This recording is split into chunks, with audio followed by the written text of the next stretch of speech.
Hello বন্ধুরা, নমস্কার। আজকের এই ভিডিওতে আমি শুধুমাত্র একটা কোম্পানি নিয়ে আলোচনা করব। তার নাম হচ্ছে জেপি পাওয়ার ভেঞ্চার লিমিটেড।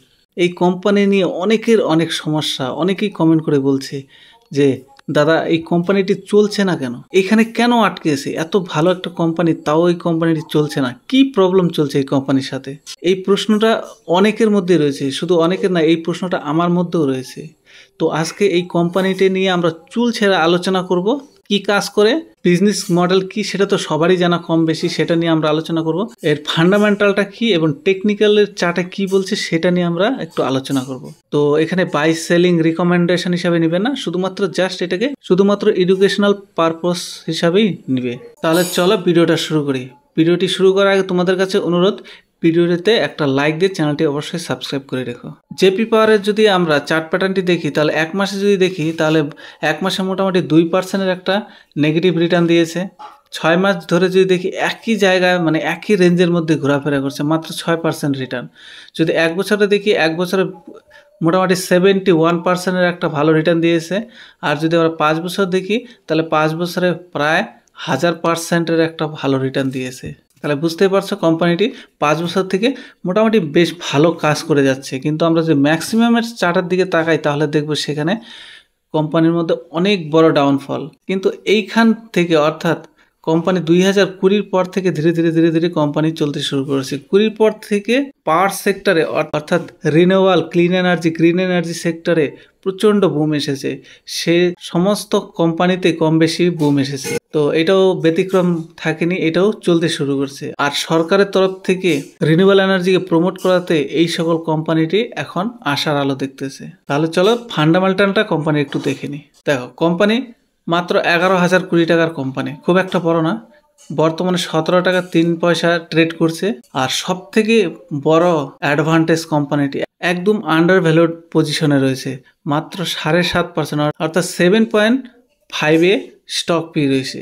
রিনিউয়েবল এনার্জিতে যে সকল কোম্পানি অনেক গ্রো করেছে, তাদের স্টক পি যদি দেখো, দেখবে 80, 90, 150। যেমন সুজলন এনার্জির কথা যদি বলো, সুজলন এনার্জির স্টক পি যদি দেখি, অনেক হাই, 50-এর উপরে রয়েছে। আর বুক ভ্যালু দেখো, বুক ভ্যালু 16.17, বুক ভ্যালু আর কারেন্ট প্রাইস 17, মানে কারেন্ট প্রাইস আর বুক ভ্যালু একদম কাছাকাছি রয়েছে। রিটার্ন অন ক্যাপিটাল এমপ্লয়েড দেখো 14 রয়েছে, রিটার্ন অন ইকুইটি 12 রয়েছে, ফেস ভ্যালু 10। ভাবতে পারছো, ফেস ভ্যালু 10, এখনও কোম্পানি স্প্লিট দেয়নি। কোম্পানি যদি 1:10 অনুপাতে স্প্লিট করে, তাহলে কোম্পানির বর্তমান প্রাইস দাঁড়াবে 1.7 রুপিস, অর্থাৎ 1 টাকা 70 পয়সা। তাহলে তুমি 1 টাকা 70 পয়সা এত ভালো একটা কোম্পানি তুমি কিনবে না?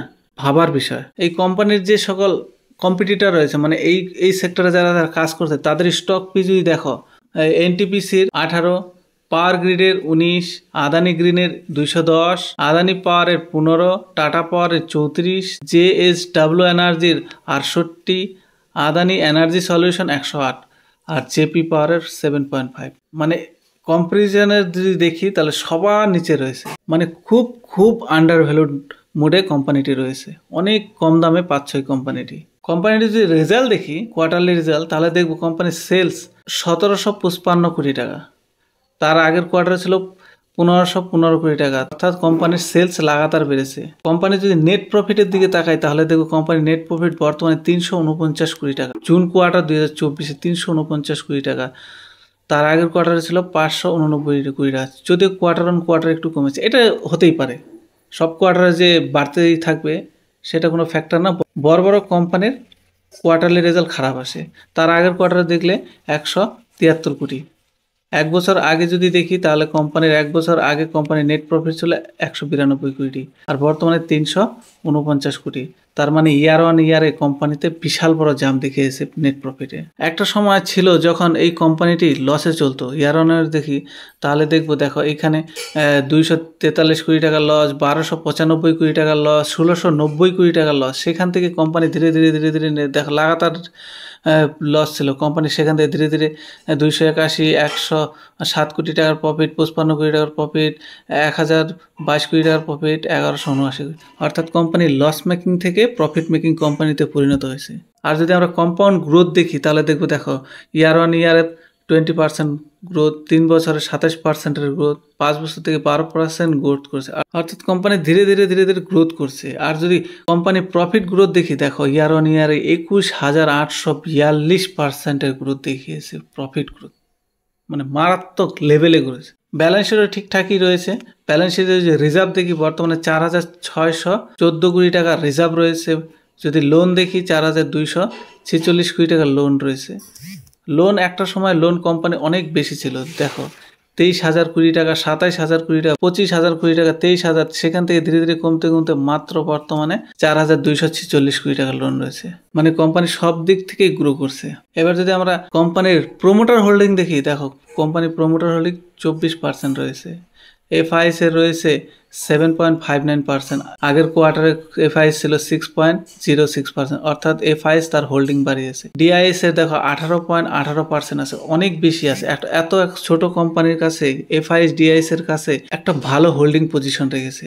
আর পাবলিক সেখানে 50% হোল্ডিং করেছে। পাবলিকের কাছে আগে 51% ছিল, সেখান থেকে একটু কমে 50% এসেছে। অর্থাৎ পাবলিক এখানে ফ্রাস্ট্রেশন হয়ে যাচ্ছে, মানে ধৈর্য হারিয়ে ফেলছে, বিরক্ত বোধ করতেছে। কোম্পানি চলছে না, 6 মাস 7 মাস থেকে কোম্পানি চলছে না, একই জায়গায় ওঠানামা করতেছে। কি করব, তার জন্য কিছু পাবলিক ফ্রাস্ট্রেশন হয়ে তাদের মাল বিক্রি করে দিয়েছে। মানে কোম্পানির ওভারঅল স্ট্রাকচার, ফান্ডামেন্টাল সব দিকেই কোম্পানি ঠিকঠাক রয়েছে, কাজ করতেছে।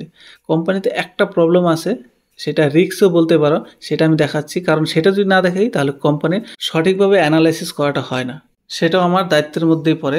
এখানে দেখো প্রোমোটার হ্যাভ প্লেস 79%, এই একটা সব থেকে বড় নেগেটিভ পয়েন্ট। আর বাকি সব কোম্পানি ঠিক আছে, যদিও এই প্লেসটা খুব একটা ভাইটাল না। কোম্পানির কাছে প্রচুর টাকা আছে, 4,600 কোটি টাকার রিজার্ভ রয়েছে এখনো কোম্পানির কাছে, চাইলেই এই প্লেসটি হাঁটাতে পারে। তো তোমরা রিস্ক রিওয়ার্ড রেশিও হিসাবে এখানে ট্রেড করতেই পারো। আমরা যদি কোম্পানির মান্থলি চার্টের দিকে তাকাই, তাহলে দেখো কোম্পানি এইখানে এসে একটু কনসলিডেট করছে। কোম্পানির এইখানে যদি দেখি, তাহলে দেখব কোম্পানি মোটামুটি 24 টাকার কাছাকাছি হাই লাগিয়েছিল। 24 টাকা হাই লাগানোর পরে বর্তমানে কোম্পানি 17 টাকা 32 পয়সা ট্রেড করে, অর্থাৎ কোম্পানিটি মোটামুটি 30-40%-এর ডাউন সাইডে রয়েছে। কিন্তু এইখানে আরেকটা জিনিস তোমাদের দেখাচ্ছি, এইখানে এই জায়গাটায়, এইখানে দেখো কোম্পানি আজ থেকে 10 বছর আগে 2014 সালে 26 টাকার হাই লাগিয়েছিল। 2014, এখন 2024, 10 বছর পরে কোম্পানি 24 টাকা হাই লাগানোর পরে বর্তমানে একটু নিচের দিকে আছে। এই 24 টাকা যদি কোম্পানির ব্রেকআউট দেয়, তাহলে এই কোম্পানির ব্রেকআউট অনেক বড় হতে পারে। এই 24 টাকা এবং 26 টাকার কোম্পানি যদি ব্রেকআউট দিতে পারে না, তাহলে এইখানে যে একটা লেভেল দেখছো 50 টাকা, এই 50 টাকা পর্যন্ত কোম্পানি কম সময়ের মধ্যে অ্যাচিভ করবে।